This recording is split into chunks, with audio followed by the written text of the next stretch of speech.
and welcome to What We Wrote. I am Emma. And I'm Esme. And we are two friends who have been writing together for decades. In this podcast, we go back and read some of our terrible teen writing in all its angsty and melodramatic glory. And we had the angst. We sure did. And we were quite rude to each other. Really? Well, your editing of... yes. I was like... of my Kane chapter was quite brutal. Yeah. Yeah, well, we kind of talked about it a bit off camera as well, like... I think we did. I can't remember. We said something about it, and I was like, we should mention that on the podcast. Don't know. I do remember you saying that, but I don't remember what you said. No.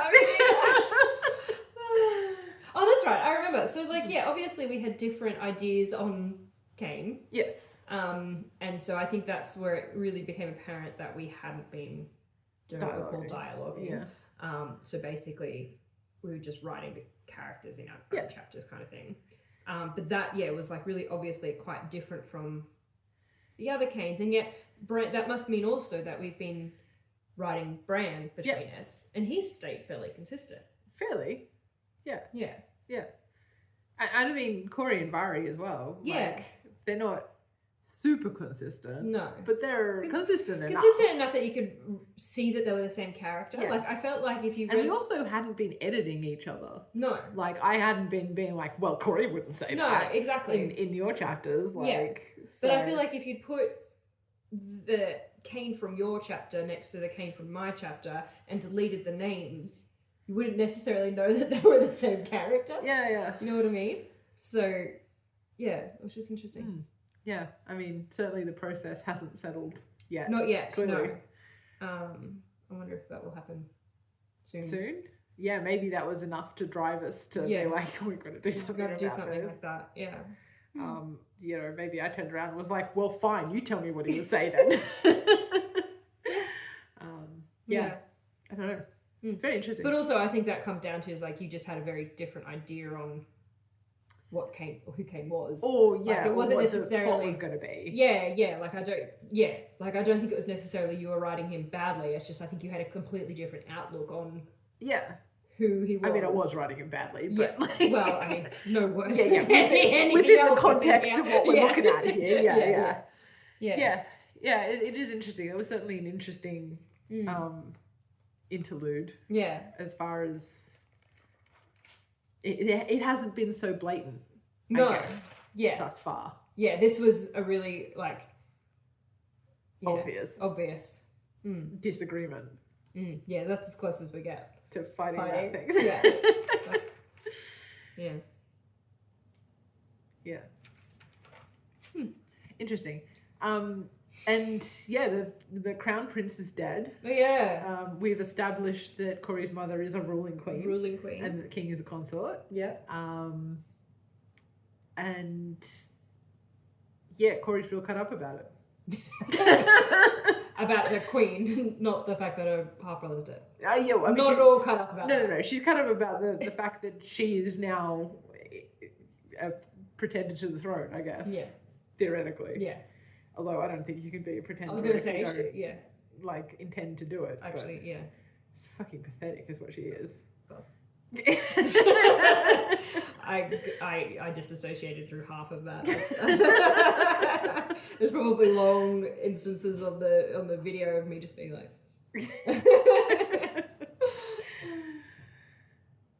Hello. If I don't let you out, are you going to bark? What time is it? It's 10 to 3.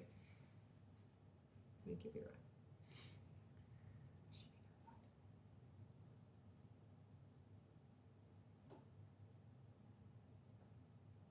I don't think she's been outside today.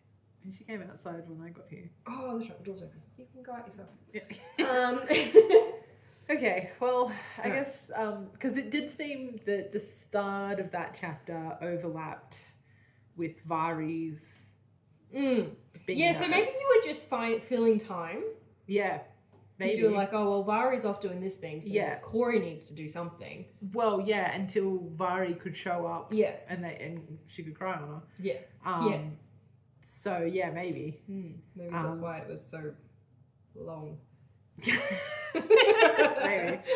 maybe I was like, God, Ez's chapters have been like way longer than mine. I need to like pull up my fill thoughts, this out a little fill bit. this out a bit, Yeah. even though I have literally nothing to write about.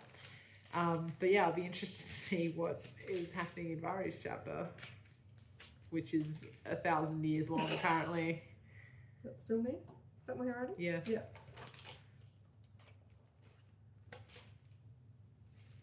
It's like 20 pages. Fuck oath. How long was yours? Not that long. I have small handwriting. 50. No, it was 20 pages. Was it? Yeah. Point and match. God, okay. Alright, well, I suppose we should get on with Buckle it. in, kiddies! 20 pages to get through. At least something will probably happen in yours. Maybe. We'll see. Alright, let's do this. Dooby-dooby-doo.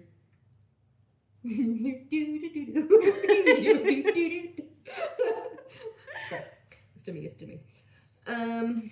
Alright. Chapter 17, Vari. I stood on the edge of the courtyard, glaring at Corey and Kane. Oh, that's right. I just forgot that walked she in. just walked in while Corey was sparring. And like, with I'm her. still not 100% sure, like, Why that's a problem? why that, yeah. Yeah, no, why neither. that's an issue. No. Just because she hates him? Yeah. Like. No, we're not doing this again. But she We've done loves you. this too many She times. hasn't seen you in so I long. know. You could have been cuddling while we had lunch. She loves you. You have to do it now while we're recording. Stop making me do this. I love you. No. She said keep it. No. I'm not going to let you up. I love you. No. Good job. Yeah, I just Vari hates Kane, so Corey must not be allowed to talk interact to with him. him at all. Yeah, I don't. And even that, like, if Corey just said the king made me, like, surely Vari couldn't be mad at her for that. She doesn't have a choice. Yeah. Like, what is Vari expecting her to do? Like, stab him? Yeah. Like, Or like, yeah, I don't know. wouldn't she like that? She hates him. Wouldn't she be glad if Corey stabbed him? Yeah. I don't know. Oh, It doesn't make sense. Maybe she'll tell us. Maybe she she'll will. tell us why this is a problem. Yes. Glaring at Corey and Kane as I silently watched them fighting. I'd only just seen Kane a few hours before for a checkup on the stitches. One meeting in a day was more than I could stand. Unfortunately, whilst he was in the practice, I had to bite my tongue. Oh, like the practice. Like as in the hospital. Oh, right. Okay. She couldn't yell at him. No, yeah. Now, however, there was no reason at all for me to hold back. Okay, just walk away. Like, if one meeting a day is enough for you, just leave. You don't have to talk to him. She wants to yell at him, I think. Why though? I don't know. Enemies. I caught Corey's gaze and smiled slightly as she froze at the sight of me. Kane noticed Corey's gaze and he twisted slightly to follow her gaze. Slightly. Slightly in gazes. I narrowed my eyes as he smiled at the sight of me. I walked over to them and pointed to Corey. I'll deal with you later, I said menacingly, so we've done away with the accent. Yeah, well, she had some lessons. Yeah. She doesn't need to... Oh, wait, no, we haven't. No. I see what you've done there. Yes, anyway, I'll deal with you later, I said menacingly. She swallowed audibly and hung her head low. Like she's, done something. I turned on Kane then, my eyes narrowing in distaste. Evening, nurse, he greeted me with a steep bow. I glared down at him and put my hands on my hips. I waited till he straightened before sweeping down with a skirtless curtsy. I caught a confused look from Corey as she looked bemusedly between us. Yeah, I'm bemused too, Corey. I don't know what the fuck they're doing. Are they mocking each other?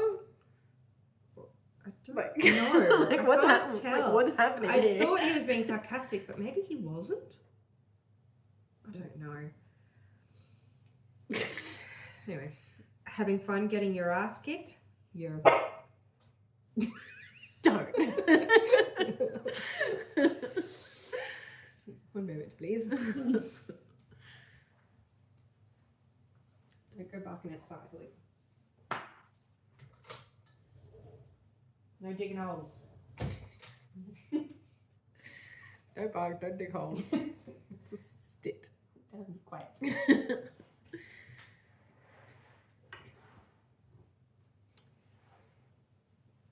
Where was we? Oh yeah. Yeah. Your ass kicked? I asked him sweetly. Your, mumbled Corey.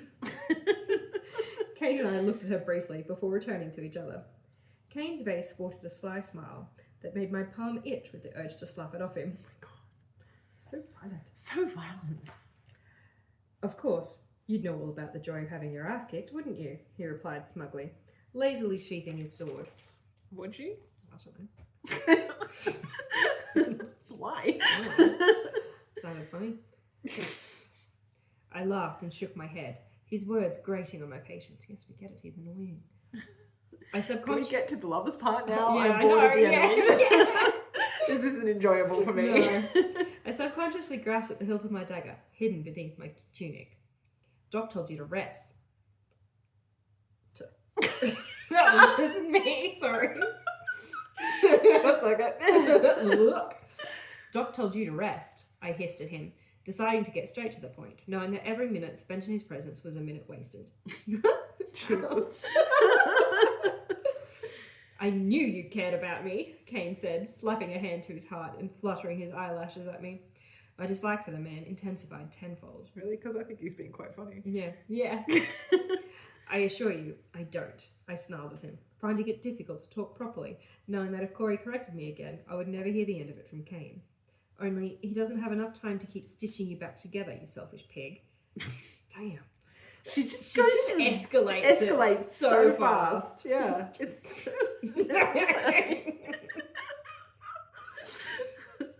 It's why the two of us on this podcast? We're just the same person. Yeah. I took a step forward and glared up at him, once more surprised by how tall he was. This man must be really tall. Everyone is always like, God, he's so tall. His attitude seemed to belittle him. What? I don't know what that means. So we're just gonna go. Oh, is she saying like his attitude makes him seem small? Maybe? Like, I'm surprised he's so tall because his attitude makes him seem like a small man? Maybe? I think so. What a stretch. I don't really understand it, but sure. Kane laughed down at me and took a step back, re-establishing the distance between us. Sensible. I don't enjoy tearing myself apart, he said, holding his hands up as though in surrender. I frowned at him in disgust. Well, you aren't taking a lot of steps to avoid it, I argued, gesturing absently to Corey and then his sword. If you aren't careful, he'll start letting me practice on you, I threatened, narrowing my eyes at him, and I'll be sure to make plenty of mistakes. I added with a grin that resembled my evil plans. Yes, let this woman be a nurse. Yeah. She's not going to violate the code of conduct. No, do no harm. No, yeah. Sorry, do no harm. Well, to be fair, she didn't take an oath. Yeah, full on dog. I stepped back, letting Kane sort his thoughts out to argue if... What? Letting Kane sort his thoughts out to argue, and from the corner of my eye, I saw Corey flinch. Why is she flinching? I smiled a little sourly at her, already planning my choice of words when the time came. What? Kane snorted then, bringing my attention back to him. Oh, it took him that long to think of a comeback? Is it slow off the mark? Yeah. You make plenty of mistakes just bandaging my shoulder. I doubt Doc would give you the needle just yet, he said with a smirk, with a reasoning tone that seemed to make my frustration begin to boil over the top. God, I'm so bored of you two bickering. I started saying, but stopped myself before I could go further, admitting that I continuously made mistakes while stressing his wounds to cause him maximum discomfort was probably not a very good idea. She's insane. Psychopath. She is absolutely insane. Still, I hated to let him get away with insulting me, but I couldn't think of anything on the spot. I instead had to settle for a scowl. Witty banter. Yeah, I know. Great. Two of them just standing there struggling to think of things to say to each other. Bantering is bantering. Instead, I had to settle for a scowl. To my distaste, he laughed at me and shook his head.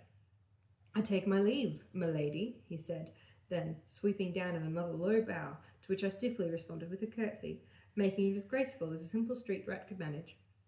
I glared at his back as he strode away, a small smile tugging the corners of my mouth as I noted the way he walked, stiff and sore. There is absolutely zero romance here. I thought she was going to be like, I watched him walk away and I was really like, ugh. No. But no, she's like, oh, thank God he's so sore. Yeah, you're a bitch. Psycho. Saddest. There was a shuffle of feet behind me, and Corey sidled into my line of vision. Vari, before you start, please, I had no choice, she pleaded meekly. Her sentence cut short by myself. Yes. Her sentence cut short when I turned my gaze on her, frowning, lips tight as I fought back a smile. I put a hand on her shoulder and nodded stiffly once. I know, I said simply, shrugging and smiling slightly at her. I still could have told me, but, I added, raising a brow at her. She leaned away from me, narrowing her eyes in suspicion. I was a little afraid of you eating me, she said slowly. I mean, valid. Eating me. That's so, 2008. Yeah. She said slowly, retreating slightly, as though she didn't believe my calm demeanour. I pulled a thoughtful face and stroked my chin absently. That depends on your opinion of him. This seemed to make her recover a little as she stepped forward, drew up her chest indignantly, and looked down at me. I suddenly felt quite small and almost took a step back before she let fly her opinion. I thought Vari was tall. Vari was tall. She's shrunk again. Inconsistencies. He's a stupid, misogynistic, conceited ass, she snarled. I blinked. At, briefly? I feel like misogynistic is just really not really a fantasy word. You just don't. It's a concept. Yeah. It just doesn't really match the setting. No. It's a bit 20th century feminism. Yeah. Yeah.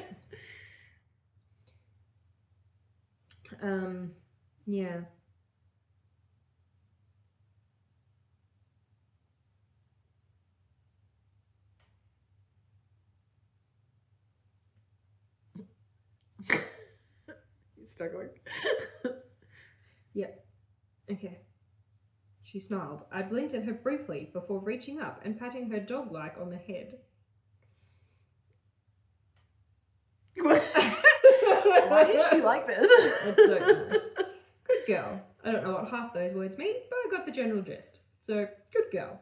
I grinned at her and stepped back slightly. Gross. Recovering my personal space, beaming up at her. How tall is she?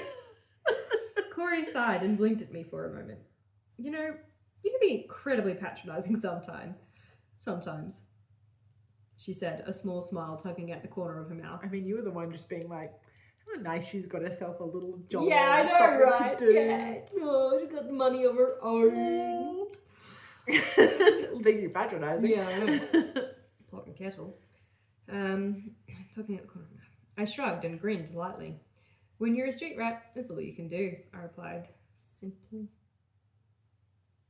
Is it? What did she... Hang on, what? So she said, you can be incredibly patronising sometimes. Right, when you're a and street Varius rat. replied, when you're a street rat, it's all you can do. Those two I don't think those statements go don't... together. Penny! Eating your own shit. Stop it!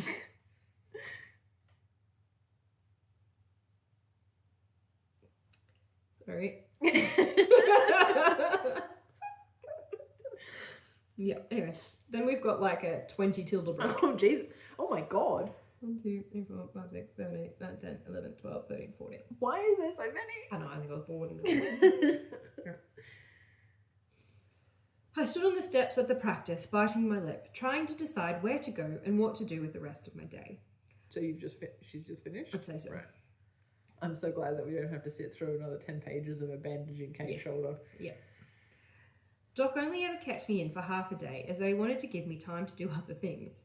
Like someone like me had better things to do. Other things, just like random other things. Just random other things. Spend some of that money you make. Yeah, I know. Maybe he just didn't want to pay for the whole time. Yeah. I sighed and set off towards the blacksmith, deciding to go visit Bran at work. Assuming he is at work. Yeah, he's never at work. No, he never does anything. And it would be nice to talk to Gary again as well. Sorry, it looks like Corey, but it's spelt with a Y. So then it must be Gary. It must be Gary. But that does not look like a C or Also, a G or an A. Last time she went to visit Bran, she had like a secret knock to get Bran to come out. It doesn't really give the impression that like she knows Gary and is on like great terms with Gary. I think it was late, wasn't it? Like maybe he was slipping out past curfew or something. Maybe. I didn't bother knocking. Alright. Whatever, I guess. Fuck the established canon. Who gives a shit? We'll just do whatever the fuck we want then. Alright, cool. Fine, whatever. I didn't bother knocking. I just walked in through to the forge where both Gary and Bran were working. Gary looked up and smiled at me, nodding briefly in greeting before turning back to his work. Bran looked up then and smiled, dropping his shoe on the bench and waving at me. I waved back and walked over to stand next to his bench. I opened my mouth to talk, but a clatter from Gary's direction. Oh, no, that was the end of the sentence. Full stop. What the fuck? Why is there a shoe? Oh, a horseshoe. A horseshoe, yeah. I was imagining him holding like a boot on it, and I was like, wait, why did we just breeze past that? That was super weird. No, that's his horseshoe. It was a horseshoe, okay. That was just, oh god, okay, whatever. Let's describe everything. It's fine. Yes, but a clatter from Gary's direction, full stop. He'd thrown his tool, miscellaneous tool. Hammer, tongs, who knows? Who knows? He'd thrown his tool on the table and was stretching his back. I'm off for lunch. You can mind the forge, he said gruffly, stepping around the benches and walking out the back into the house. Okay. So he lives at the forge. Okay. Does Bran live at the forge? Who knows? Who knows? He's probably We don't know where Bran lives. We don't know he's Bran rat as well. We don't know where Bran goes when he's not at work. When he's not in the chapter. Yeah. He just yeah. Bran decided to stop. What? That's such a Bran decided to Yeah. You're not in. You don't know. No. You don't know what he's thinking. You know what he decided to do. I feel like Gary's deliberately giving them a bit of pro. Oh, 100%. Yeah. Bran decided to stop banging around for a bit. That was me, sorry. Laying the hammer down and leaning back against the bench. And he's not banging around, he's doing his job. He's working. Flicking his black hair back out of his blue eyes. It makes me think he's got an emo fringe. Okay. He's like... Well, he's always doing that. Hey, Vari. So, he coughed, clearing his throat. I got the feeling he wanted to say something more, so I settled with an expectant look on my face. How's, Corey? He finished, somewhat lamely. It's exactly the same conversation Barry just had with Corey. Literally, in the last chapter. Corey was like, how's Bran? Is this the dialogue? What are the fucking chances? So for context, we did a sound check before we started recording to make sure that, everything was working fine. And we just grabbed a random piece of dialogue out of the pencil case and read it to check the sound, and I think that's it. So we were right. The Kane debacle started dialogue. Huh. Wow. Well, there you go, folks. There you go. So from here on in, it looks like we're dialoguing. Looks like, unless we're just doing bits and pieces, but wow. Wow. No, but genuinely, that's insane because this is the procedure that we have thus used ever since. Yeah, and this is its genesis. So the beginning. This is the beginning, guys. This is the beginning. Yeah. So the way that we often used to do it in this time frame was say, so this is your chapter. So you'd write. Yeah, I'd write my paragraph or whatever. Yeah. And then you I'd hand pass it. me the book Yeah. and a piece of scrap paper. Yeah. And I would write my character's response. Yeah. On the piece of paper and then hand it back. And I And would then write that. And then write Vari's response. Yeah. And then hand it back. Yeah. I would read what she's written. Write a response. It was very clumsy. Yes. Yeah. So like the dialogue that I was reading was just all Bran's side of the conversation. Just one side of the conversation. Because you were just reading off like the actual story. Yeah, exactly. Yeah. And then when we stopped doing that and started doing the sensible thing of like pre-doing it, yeah. Because we weren't spending as much time actively together, because we started I feel like we different classes. Yeah, I suppose that's right. We did Yeah. the HS. We started getting the HSCs in different classes. Yeah. Cool. All right. That's what are the chances of that? It's crazy. So weird. It's crazy.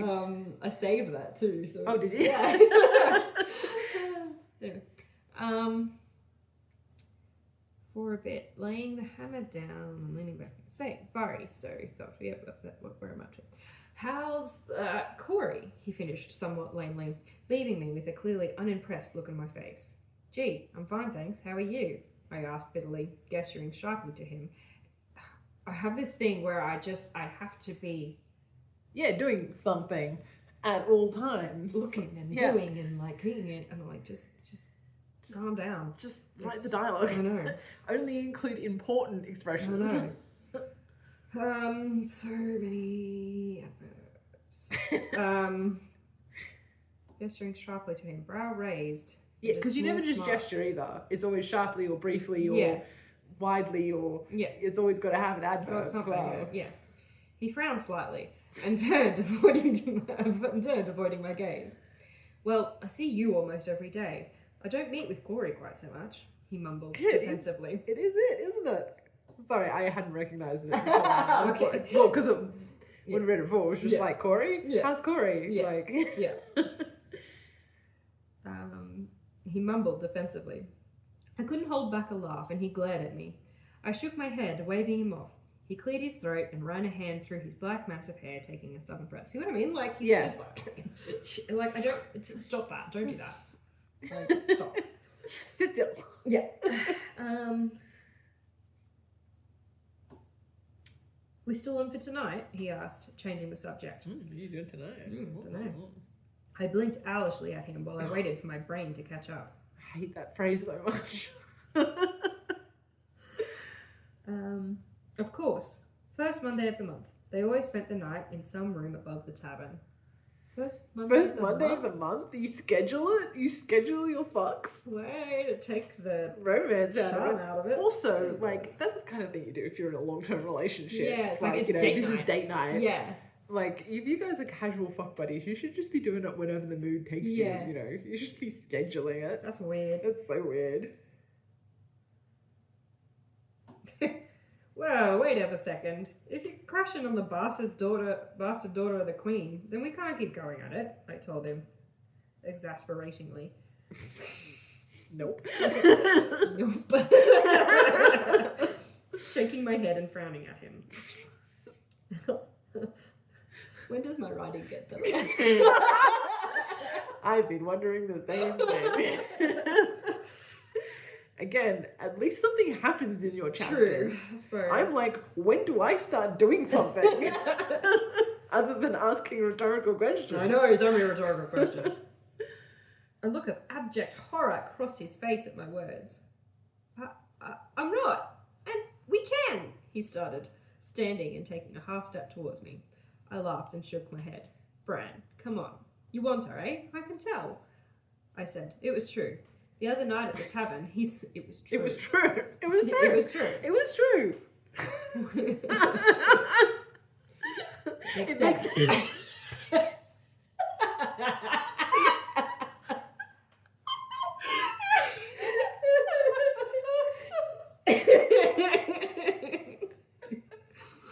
I feel like we need to record before we spend too much time together, because once we get on the same wavelength, it's like...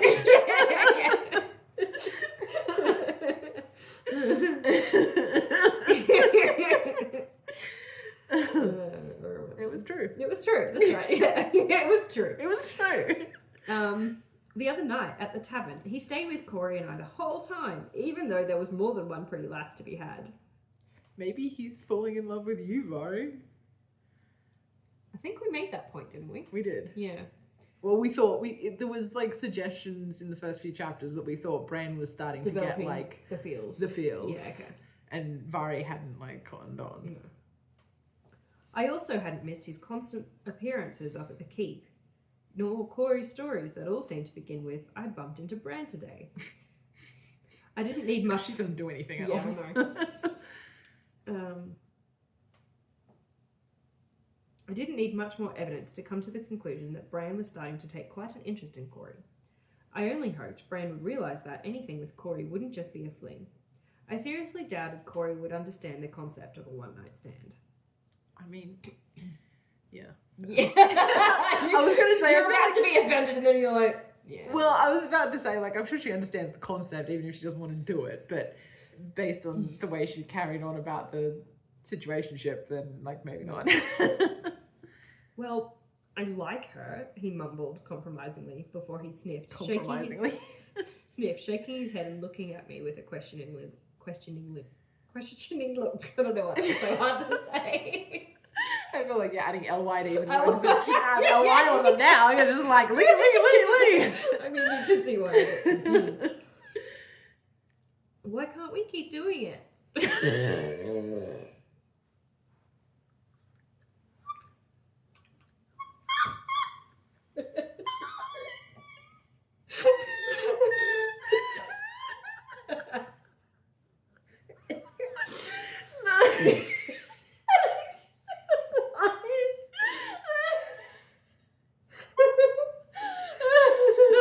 Oh god, now we started dialogue. I can't even blame you for that. That was all That's true. me. Oh my god.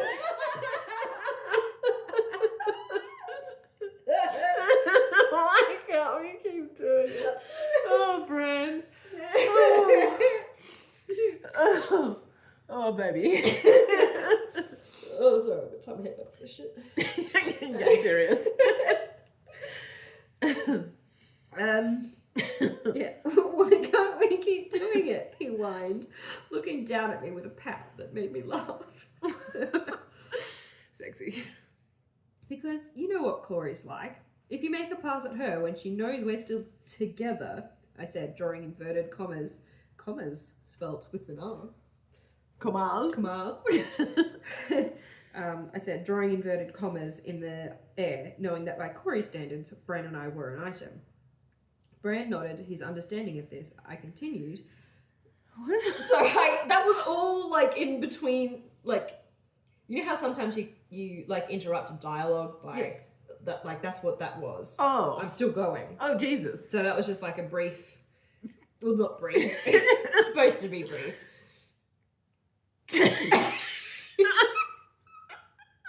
Okay. I continued. She'll think you are a major man whore and won't want anything to do with you, or she'll attack you thinking she's defending me. Then I'll have to try and explain everything to her again, and I really don't want to waste my breath, eh? I mean, he is a man whore. Yeah. Well, is he though? Well, she was like, oh my god, he stayed with her the whole night instead of fucking off and, Yeah, like, true. you know, with all the pretty girls. So, like, yeah, I feel like he is. Yeah. Oh, Vari, he whined Oh my at me. god. Bran, apparently you can fuck anybody you want, so like, go fuck Go someone find else. Someone else, man.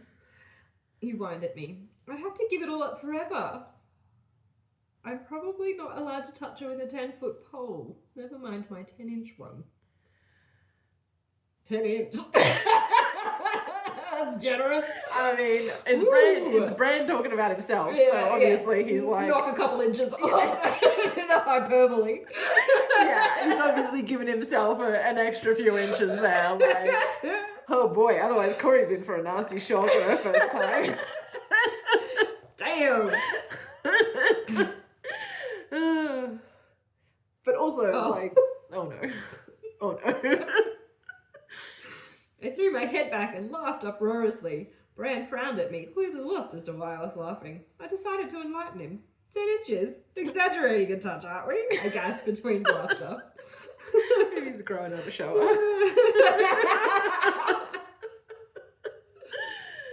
Brad's chest swelled as his pride crumpled. I think he's like puffing up. But like, if his pride's crumbling, wouldn't he be like? No, I think he's like putting on a brave front. Okay. Like, you know, bolstering. You know, that's what. Sure. He crossed his arms across his chest. Sorry, it's just like, oh, that's just, I'm tired. He crossed his arms across his chest and looked down at me with a frown and tight lips. There's just too much. I don't know how to explain it. Yeah. But you know what I mean? Too much stuff. It's just too much. Yeah. Like, you don't need to describe every twitch of a facial expression. No, and like, everybody's always like over responding to stuff. Yeah. Like, you know, Vari being like, 10 inches. You know, like, it's just not, it doesn't have to be so big. No. Like, she could have just been like, you know. Like we did. Like we did. Although I think we did laugh. There was definitely some head back laughing at that. I mean, we're not actually talking to Bran. No.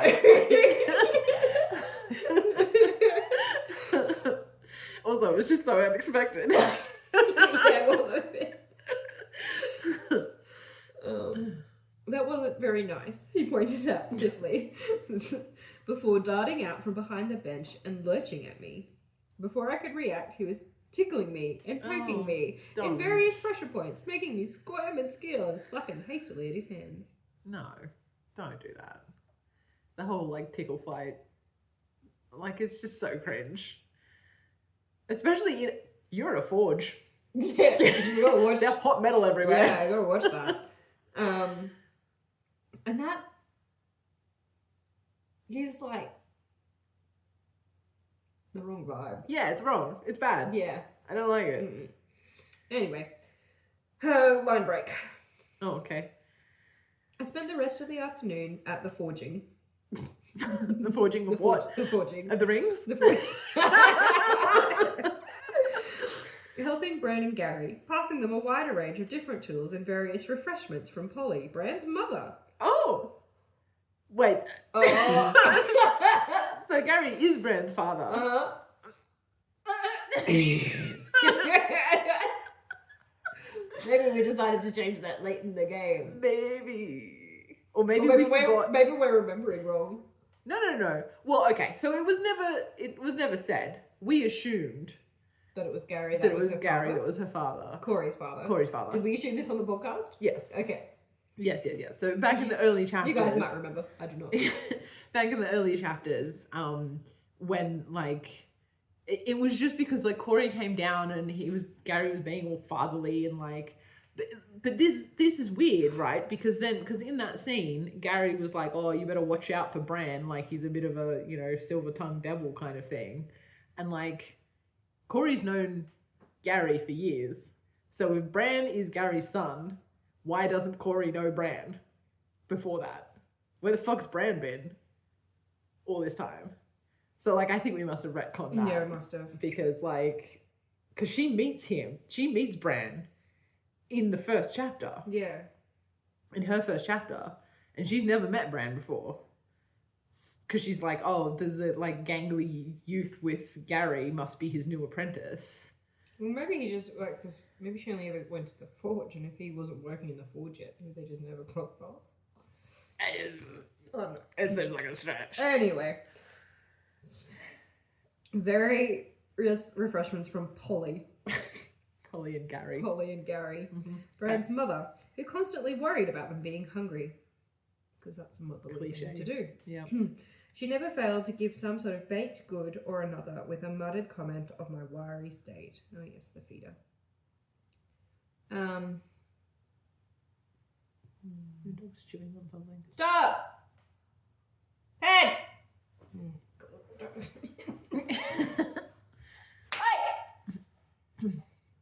What do you mean? I'm sick tonight. I'm gonna cry. Oh, I hold you up right. We all have a great night. I need to sleep tonight, Penny.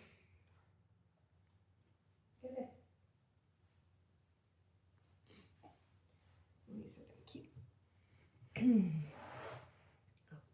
Oh, lots of interruptions. Alright, where were we? Okay, yes. Polly's feeding them. She was being feeded.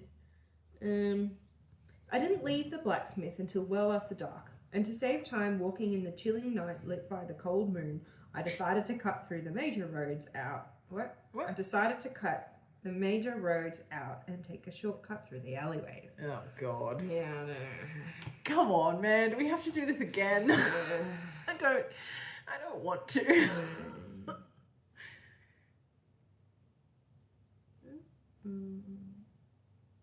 Maybe Kane will rescue her. Just keep reading. We'll get there. I was only about halfway up the alleyway I'd turned into when a blood-curdling scream pierced the night. Yeah. Oh.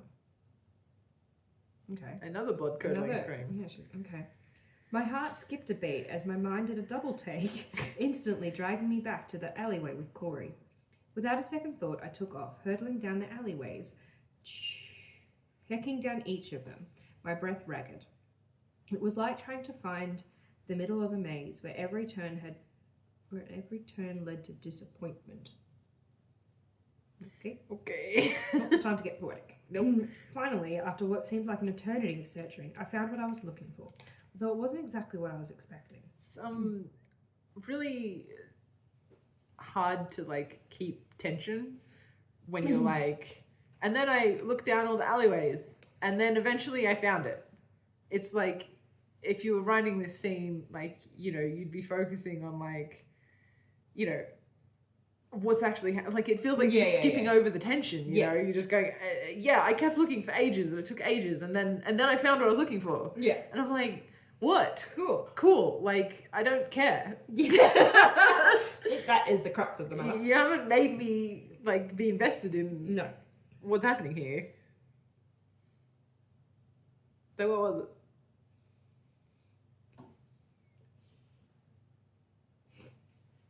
I saw two figures down an alley. A man holding a girl who was slumped up against him, obviously unconscious. Her skirts were torn and her bodice ripped off entirely. I shouted loudly and ran down the alley. Bet it's Kane. Bet he's just rescued her. Yeah. What I was going to do, I didn't know. Adrenaline had made me think I was invincible, even against the great tall man I was charging. We know who's really tall. So the two figures, I thought that was, okay, yep. So they're the only two figures there. Yeah, so he's, I assume, has chased off her attackers and is like holding her. Yeah. And she's like fainted or something. And Vari's going to assume that he like raped her. Yeah. I would assume. Yes, I assume so. Yeah. He looked up as I ran. An array of silver moonlight was cast across his face, making his features discernible and recognizing his face unavoidable. What was the sentence? Nope. I'm sorry. I'm sorry, nope. I'm sorry, nope. Penny, down. I'm sorry. Later. Be a good girl.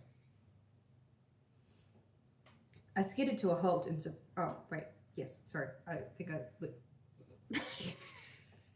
Cut that out. Recognizing his face unavoidable. Kane. Yeah. Obviously. Yeah. I skidded to a halt in surprise, coming to a stand a few meters away as I stared up at him incredulously. I knew he was an idiot, an asshole, but a criminal? A rapist? He'd always seemed so harmless. Don't think so. He like physically assaulted you the first time you met. Like he like shoved you up against the wall. Oh, that's right. Yeah. I don't know about harmless. This couldn't be right. My tongue beat me to the quick, though. What? Your tongue beat you to the quick? The quick of what? I don't know. You bastard, I cried. Kane blinked at me, clearly astonished to see me. He groaned suddenly and rolled his eyes before shifting the girl in his arms. Excuse me, he asked bitterly, eyes narrowing as he tossed the girl. Tossed her around like a pancake. Flipping a pizza. Seeking a better grip. I grasped the dagger Brand had given me and unsheathed it, brandishing it at him. Kane's face twisted into a look of utter surprise. Get your hands off her, I shouted, pointing the blade at him. Kane frowned and laughed once in disbelief. What? I didn't do he began, but I couldn't be bothered with his excuses. I took a measured step forward and snarled at him. A second ago you were like, this couldn't be right. Surely, he's not that kind of a guy. And now she's like, well, obviously he's that kind of a guy. Well, obviously. Yeah. Obviously. I'm convinced. I can't, because it's very annoying to edit you out of the podcast. Don't look at me like that. She's looking owlishly at me. I love you. I love you too. I missed you. I love you too. Sit down. There you go. Good girl.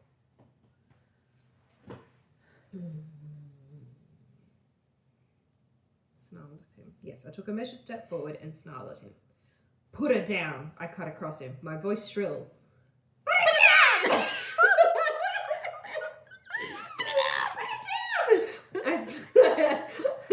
I silently hoped it would get the attention of someone. If Kane turned violent against me, even while he was injured, I didn't stand a chance. I mean, if the girl's blood-curdling scream didn't bring anyone else running, probably your shrill shouting won't. Yeah. Kane pulled a bewildered face and shook his head at me. No, I didn't, he stammered. Put her down, I shouted, as loud as I possibly could. The nerve of him, lying, even though I caught him red-handed. I only hoped he wouldn't try to silence me. My heart was racing and my chest heaved up and down as I panted ungracefully. All right. How unbecoming. To my immense relief, he stooped down and gently lay her on the ground. The girl stirred, whimpering slightly. I jabbed the dagger at him, signaling for Kane to step away from the girl. When he did so, I relaxed slightly. At least he had enough of a conscience to realise knocking me off would be a bad idea. Would it? Would anyone notice? Probably not. I lowered my dagger and walked cautiously over to the girl and knelt down beside her, keeping my eyes on Kane, wary of him. I hastily checked her vital signs and a few other things Doc had taught me. Unidentified other things? Other things, yeah. What are you checking other than her vital signs? Like... Well, wounds, I think, well, it's it. Right. She had a deep cut on the side of her head, and I knelt in closer to get a better look. Vari, I didn't do this. Kane started stepping forward and bending his knees slightly as though he were planning to kneel down opposite me. You've no right to call me that. What, your name? Her name? What should he be calling you, Vari? It's not like it's a pet name.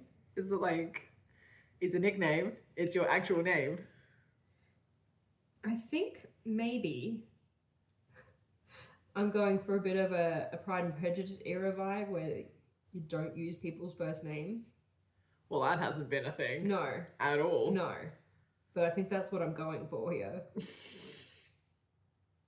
You don't have a last name. What is he supposed to call you? No. He stepped back, alarmed, and I hastily finished my examination of the girl's head. It would need stitches, but other than that, she didn't seem too bad. Okay, milady, Kane corrected stiffly. I exhaled steeply and set about covering the girl, attempting some form of decency, before trying to make a hasty bandage to stop the bleeding. I was nearby. I heard a scream, so I came, but the guy was already gone, he tried to explain. I glared up at him in disbelief. His sentences were short and choppy, and he stared down at me, his blue eyes easily seen in the light of the moon. How bright is this? Again, this moon is very bright. It's just like fluorescent lighting, basically. Well, I suppose if we're talking like a flat Earth, it could just be like a lamp, you know, like it's just like a spotlight. Yeah, it's a spotlight that moves along there.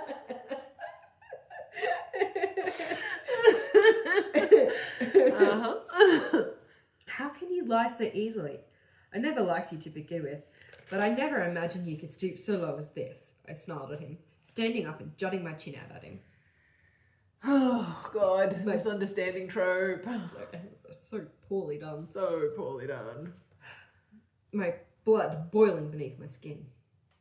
Would you just stop and think? He cried, holding his hands out at me in frustration. Please. Please, anybody. Anybody use your brain. Stick a brain cell. My hand tightened around my dagger, knowing that now he was angry, I had very little defense against him. He's not going to attack you, Vari. If he was, he would have already done it. Exactly. Why would he let you, like, come over and, like, dress her wounds and whatever if he was just going to stab you?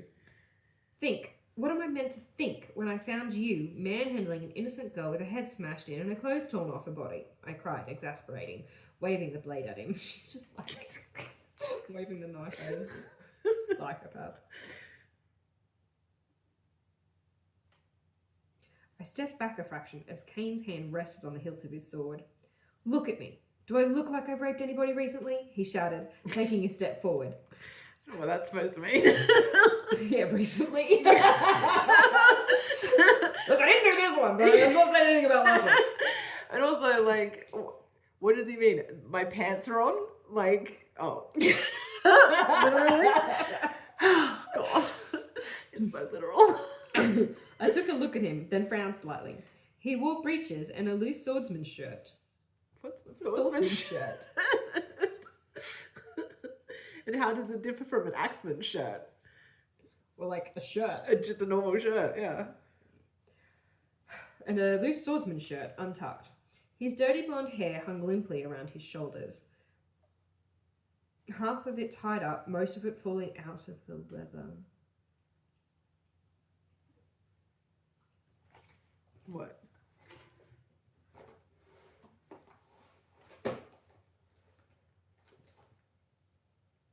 I'm just wondering if that's a swordsman's shirt. Oh, I mean, probably. That looks like a pirate shirt to me, but you know. They have swords. Yeah, true. What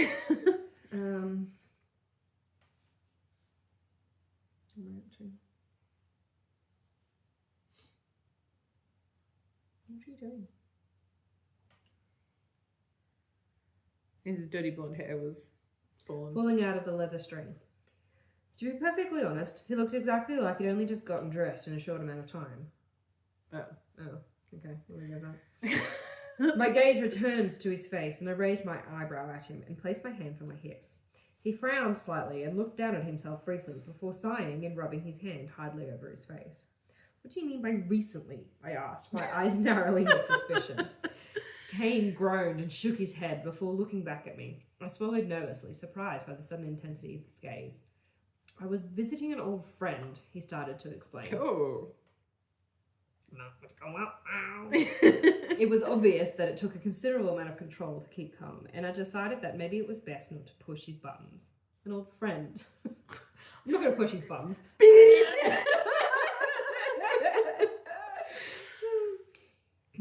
I'm a Penny. Penny, sit down. Good girl. Sit. Just gonna hold on to you. An old friend, I repeated skeptically. Yes, a woman friend, he classified pointedly, making a half attempt at tucking his shirt in. He gave up after a short while to continue his story. Is tucking your shirt in difficult? Yeah, really so hard that you have to give up halfway through? Yeah, too hard. Yeah. Can't tuck.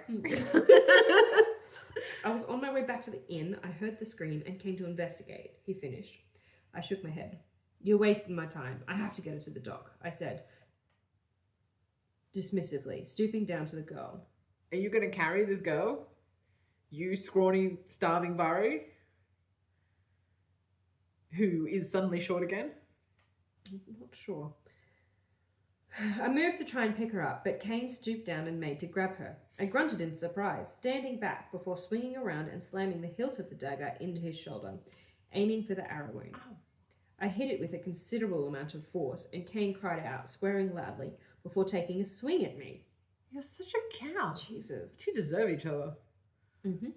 The blow struck the side of my head. Oh, shit. Just punch her out. Now Kane's there with like two unconscious girls. I mean, he literally basically just coward punched her, like... The blow struck the side of my head, and I saw Kane lurch towards me as I fell, slipping blissfully into unconsciousness. Yeah, you literally knocked her out. Yeah. It looks like he regretted it, though, because it looks like he... Yeah, went to catch her. Oh, shit. My bad. I mean, she did slam a dagger hilt into his, like, wounded shoulder. Yeah, you would instinctively... Swing an arm out. Yeah. Yeah. Yep. Okay. Cool. Interesting. Then we've got like a break. Mm-hmm. It's not a tilde break, it's just a cool little pattern that I've drawn. Mm-hmm. I struggled to make my eyes open and my hands twitch uselessly by my side. Proper concussion. My head lolled to the side and fought in vain to straighten it.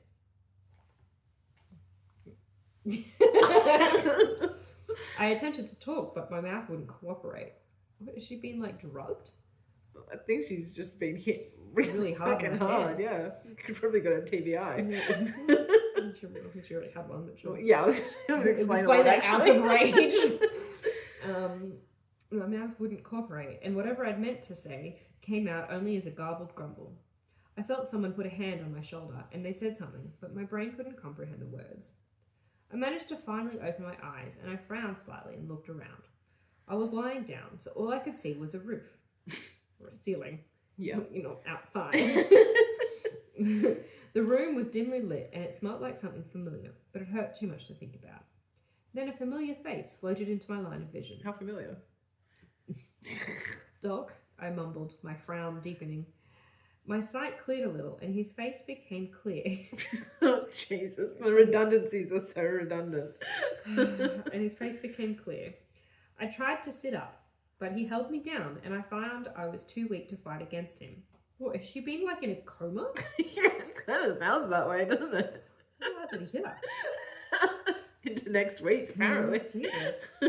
Easy, Vari. You've had a nasty whack to the head, he told me, his gravelly voice calming me. His head cleared, and I my head. My head cleared, and I suddenly recollected last night. Or at least, I think it was last night. Where's the bloody bastard? I slurred, forcing my way up into a sitting position. Doc came round as I swayed dangerously. Doc grabbed my shoulder to steady me before handing me a bucket.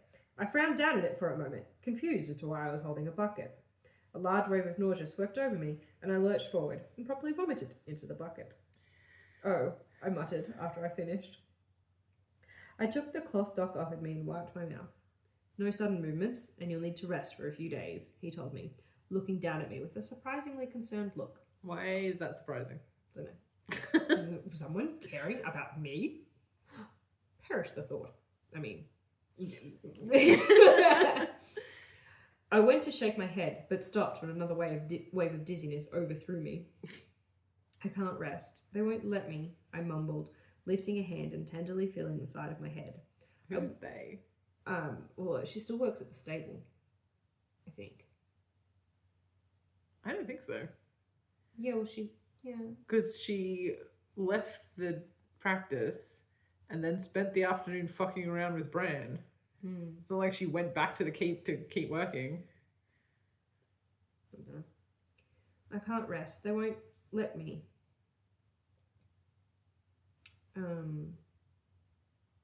I mumbled, lifting a hand and tenderly feeling the side of my head. I winced when I found a swollen lump. I groaned softly, and my hate for Cain intensified more than I thought humanly possible. If I don't work, I lose my board, I explained sourly. No, I think she does, because she still lives at the... Well, then she probably should have been doing that than instead of hanging around Maybe with it was Bran. her afternoon off. And then wandering home in the dark and getting beat on the head because she attacked Cain for no reason. Sounds an awful lot like victim blaming. That's all I'm going to say. I don't think Vari's a victim of anything, let's be honest. I explained sourly. Doc frowned.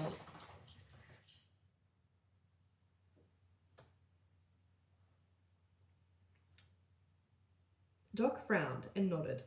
Just try and take it easy, he said, patting my shoulder affectionately. I attempted a nod, but changed tact. How long was I out? Is that changing tack? You're just asking a different question. Yeah. I don't know. How long was I out? I asked, my voice still slurred, my tongue refusing to do as it was told. Another thought hit me then, and I tensed, my back straightening with realization. What about the girl? Is she... I cut off abruptly as another thought crossed my mind. Trusted her to think first of how much she hates Cain, and then of the poor girl. I cut off abruptly as another thought crossed my mind, this one horrifying me to no end. What if he'd taken liberty of my unconscious state? Oh my god. And that's like another level of bad. Like, it's one thing to be like, oh, this guy's a rapist, and it's another thing to be like, he's a like necrophiliac yeah. rapist. Like, We have to read the whole book. We're committed now. It's only another 300 pages. I think it might be more than that. I don't know. He'd forced himself on a conscious lady. What would have stopped him doing the same thing to me? She's all right. She woke up a little while ago. I moved her to a private room. She needs some help, but physically she's fine, he told me distractedly, as he washed some bandages in the basin next to my bed. I nodded weakly in reply. Doc noted my silence and turned to peer down at me through his half-moon glasses. Vari? He asked, taking off his glasses, walking over to me, frowning in concern. I looked up at him and bit my lip as I wrestled with my thoughts. I tugged nervously at my tunic and cleared my throat. Did I get there in time? I asked, my eyes downcast, avoiding his gaze. I heard the doctor sigh, and I swallowed audibly, not needing an answer. I tried to ask the question that I was more concerned about. She's more worried about herself. Of course. But I couldn't put it into words. I stammered awkwardly for a moment, a heavy blush colouring my cheeks before I felt Doc's hand squeeze my shoulder reassuringly. I looked up at him as a tear rolled down my reddened cheek. I wiped it away hastily before looking up at Doc. No one touched you, Vari, he told me, guessing my train of thought. I sighed in relief and nodded. So, timidly, painfully aware of the throbbing in my head. Like, presumably, Kane has taken both the other girl and Vari to Doc. Yeah. So presumably he told his side of the story. Yeah. So, like, I just feel like I don't know why Doc would think that she thought that. Because Kane would have been like, well, obviously I didn't rape these two girls that I'm bringing to you. You know what I mean? Like, why would Doc think that Vari would think that she had been raped when... Well, I don't know. I guess being unconscious and waking up somewhere different. Yeah, I guess. I don't know. It just seems like presumably Kane would have explained what actually happened. Yeah. And been like, yeah, I mean, I don't know if he would have said, Vari attacked me. And then I hit her and knocked her out by accident. You just see him like, hey, these girls would be like, it's a funny story.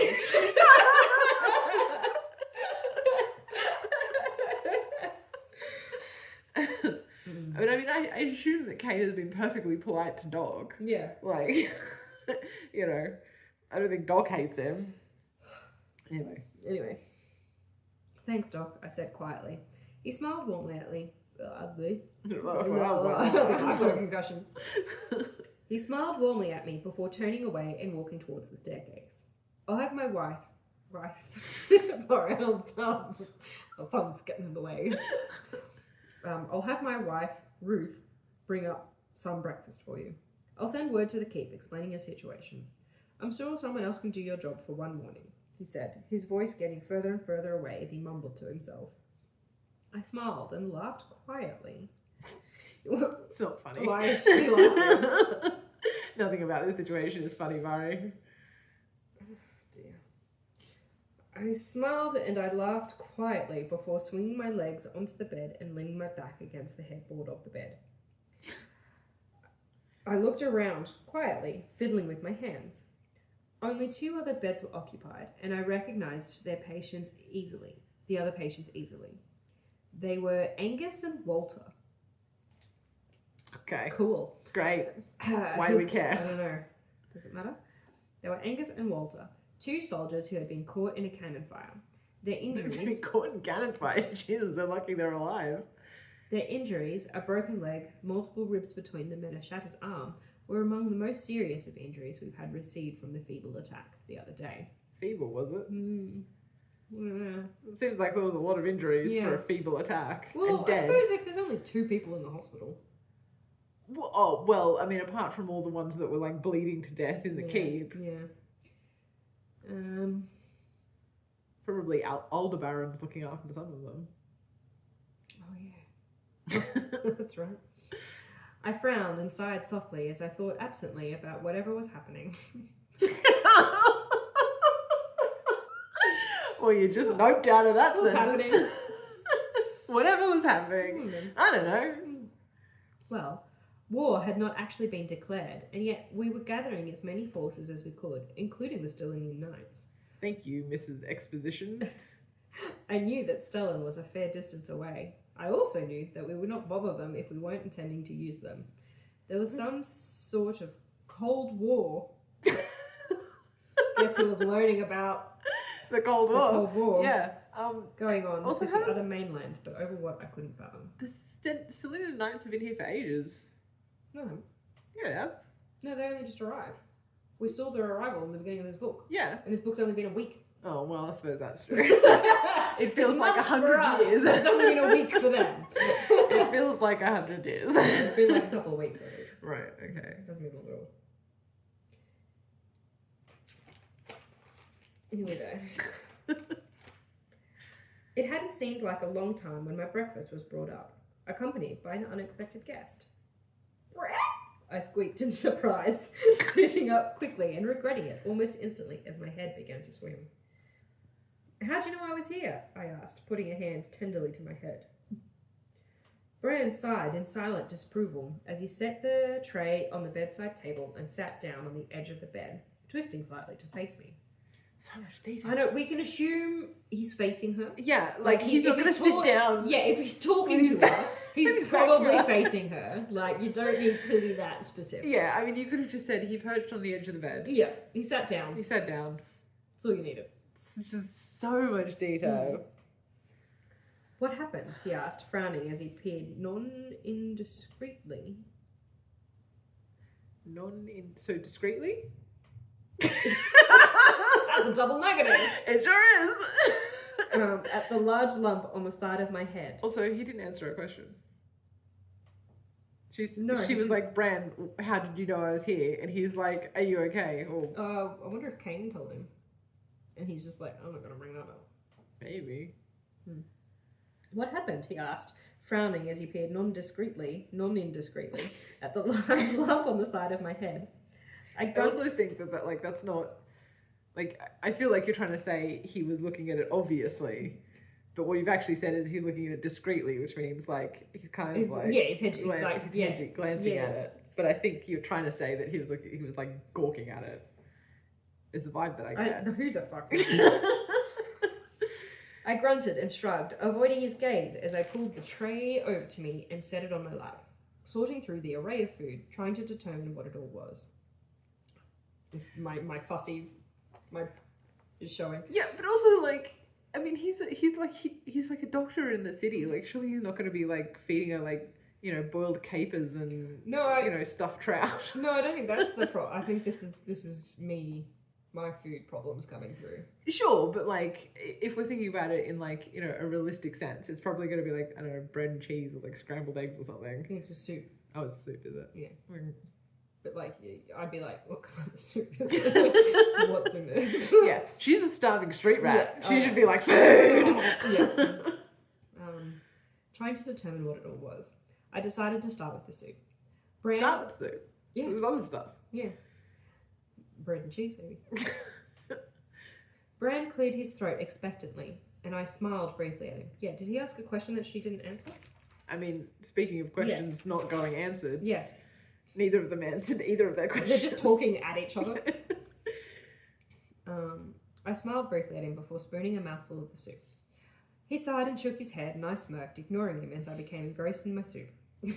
Why are we here then? I had no idea what was in it, but whatever it was tasted brilliant. Bran waited until I finished before trying again. So he just sat there and stared at her while she ate her soup. He's not even scrolling on his phone. Like, he's literally sitting there like... staring at her.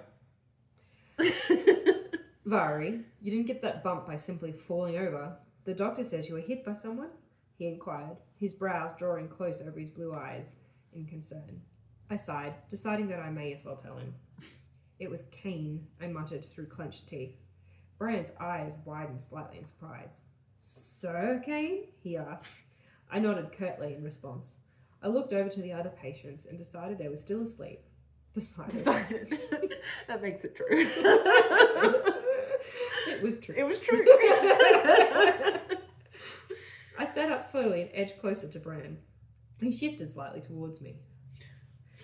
Slightly. Sat up slightly. He shifted slightly. Just after I left your place, I heard a girl scream, so I went to find out what was wrong. Of course you did, he muttered, cutting me off and rolling his eyes dramatically. I glared at him briefly before continuing my recount. I found him in the alleyway with the girl, her clothes all torn and knocked unconscious. Her clothes were knocked unconscious? Yep. I paused slightly, frowning as the memory darkened in my mind. Pause slightly. It just doesn't even make sense. So I feel like I just need to like not read the word every time it comes up. In my mind. The memory darkened in my mind, making it harder to recall everything clearly. And then I guess he hit me when I came at him with a gasp. A dagger? And my hand flew to my belt. My dagger! I cried when I couldn't find it. What? Bran asked, confused by my sudden outburst. The bastard stole it! He took my dagger! I cried angrily, growling viciously. You hit him with it. Bran shushed me frantically as the other men stirred sleepily. I quietened reluctantly, grumbling bitterly. That's just one after another, after another. And that's the end of that scene. We've got a 3 tilde break. Oh god, it's still going. Which is just like a weird place to end that, though. Yeah. Like, he stole my dagger. end scene. Fade to black. Like, whatever. I'll just keep going. I moved slowly through the stables, carefully executing my chores with cautious movements. It had only been a day since Kane hit me, but I didn't want to risk losing. Common mistake. Yeah. Losing my board and job by taking another day off. I made my way through, slowly taking what seemed like forever just to clean one storm. But it didn't matter how long it took me to do it. I just had to get through it. Even with Doc's wage he was giving me, even though I had more money than I'd ever had before after only a week of working, I still didn't have enough money to pay for my own accommodation. So working in the keep stables were really the best thing for me at that moment. Okay. I heard a sigh at the stable door behind me, and I straightened and turned in surprise, stumbling back slightly as my head spun dizzyingly. What did you do now? She asked, her brow raised. I sighed and took hold of my head in an attempt to stop it from spinning. I wasn't too keen on telling Corey what had happened. I wasn't entirely convinced she'd handled it well, and while she was still sparring with Kane, I wasn't sure she'd take it very well. So she's really not taking it well? Yeah. I started, cursing my slow-thinking mind as I tried to think of an excuse for my current state. Conveniently forgot, she snapped. Whatever it is, spit it out and stop trying to lie to me. Jesus. Okay. Alright. I blinked at her, mildly surprised by her upfront manner. She possessed? Like, Jesus. I sighed, my shoulders slumping slightly. She'd find out eventually anyway. It was Kane, I started, before launching into my story of that night. Again, an end scene. End chapter. Done. It's done. It's finished. It's over. It's over. Jesus. Oh, well, that was dumb. That was icky. Yeah, it was just, why is there so much sexual assault in this book? I think it's going to be a theme. I think, now that I think about it, I remember it being a thing. Yeah, well, it was like the fantasy thing to do, right? Yeah. Like, No, but I think like there's the whole plot line of like a serial rapist. Oh, it's like a plot line. Yeah. I thought it was just like it keeps convenient way to like keep damseling. No, I'm pretty sure there's a plot. Right. Okay. Yeah. So Gross. Sorry. Yeah. Great. Uh-huh. Awesome. Well, that's grim. But just like I don't know, the whole like misunderstanding thing is just so cliche. Yeah. And I'm really ready for. I the feel end like of the book. Well, yeah, that too. But like, I just feel like with the Vari and Kane thing, like there needs to be some start of something. Yeah. You know what I mean? Like, it still feels like they really hate each other. Yeah. And I mean, they had that brief moment in the hospital, but yeah. yeah, even that was like, it wasn't really much. No. I feel like at this point, like, one of them needs to start Feeling something.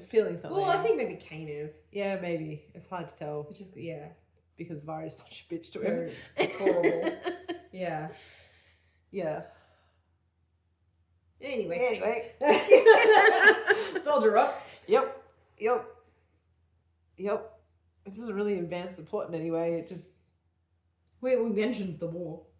Yeah, I suppose. Didn't provide any No. further information about it, but... Well, we mentioned it. We mentioned There's it. a war going Yeah. on. It's cold.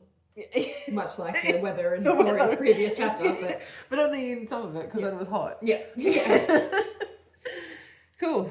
All right. Well.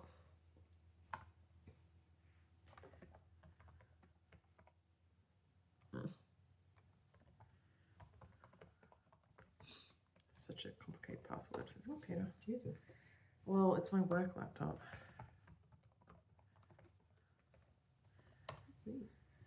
Oh. Ah! Can you put your caps lock on? No.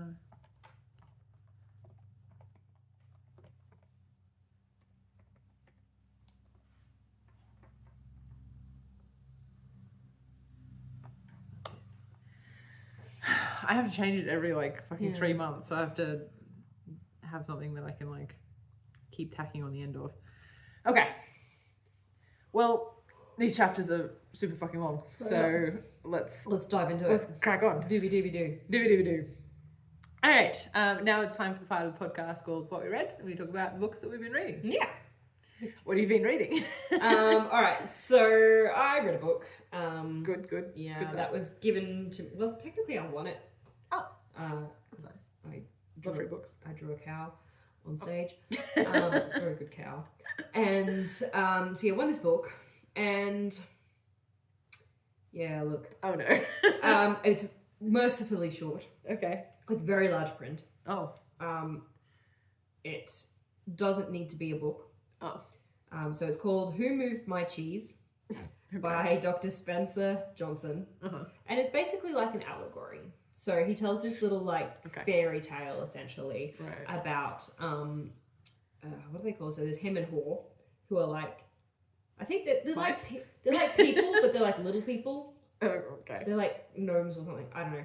And then there's two mice. I want to say are called Sniff and Scurry. Creative. Yeah. And so they live in like this underground world, like full of mazes, essentially.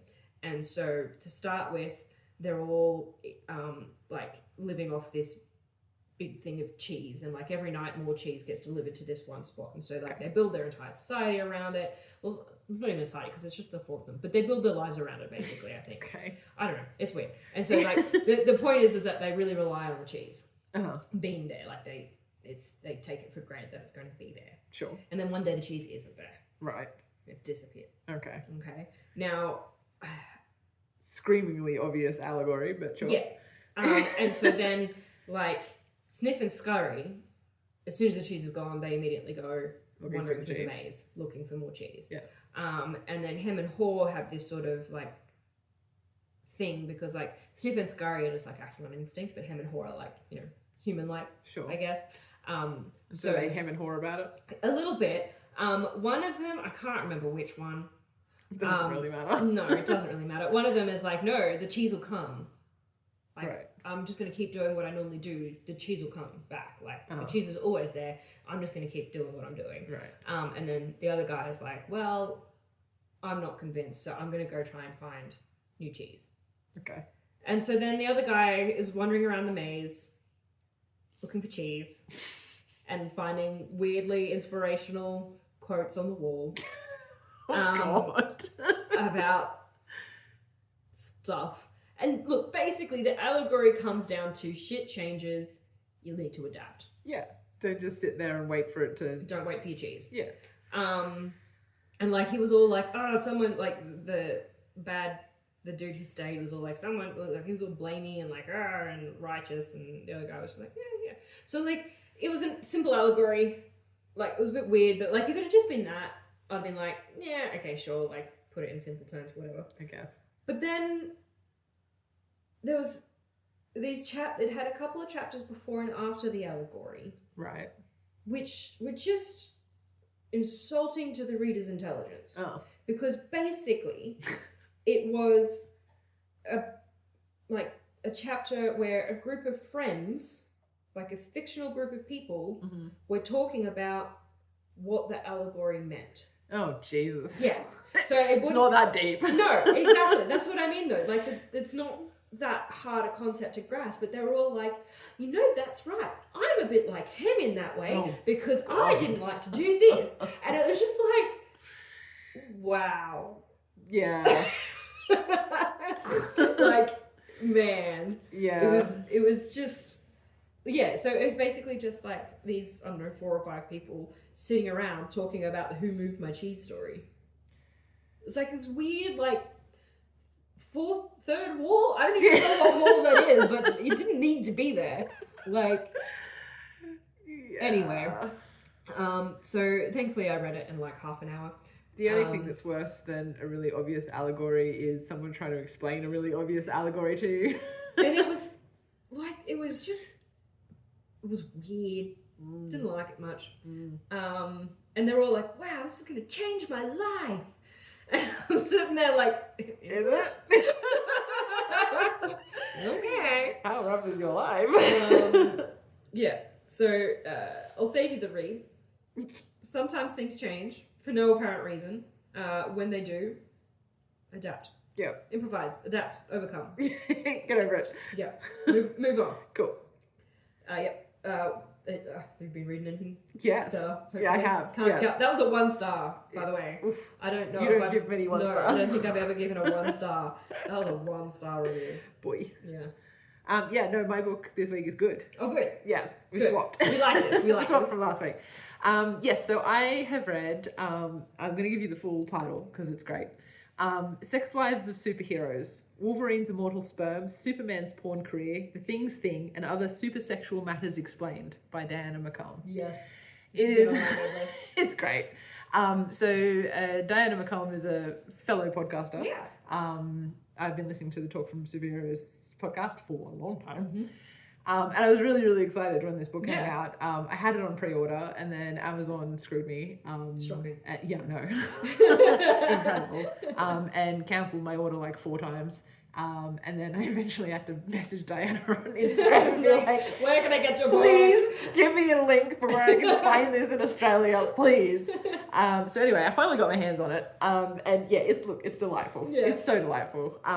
It basically, I mean, as the title suggests, it basically looks at a whole bunch of different superheroes and kind of goes through like a quite scientific process of trying to figure out like what their sex lives are like.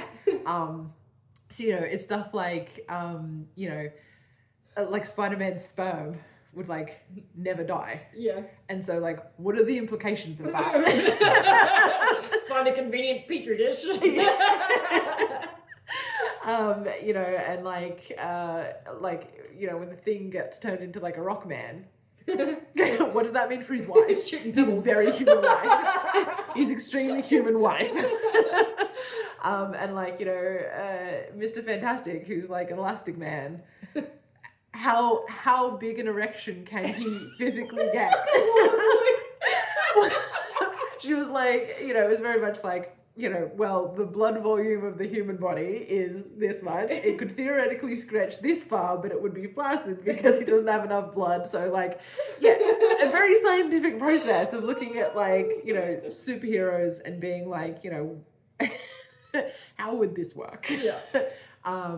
Because yeah, it's and there's some references to like we all know that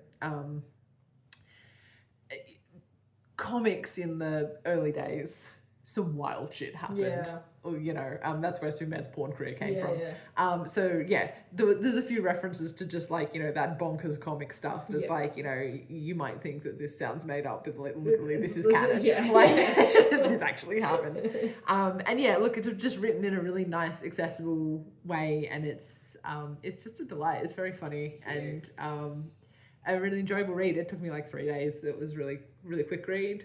So yeah, I definitely, if you have any interest in superheroes at all, or, you know, I don't know, like weird sex stuff, I guess. There's an overlap there. Yeah, definitely.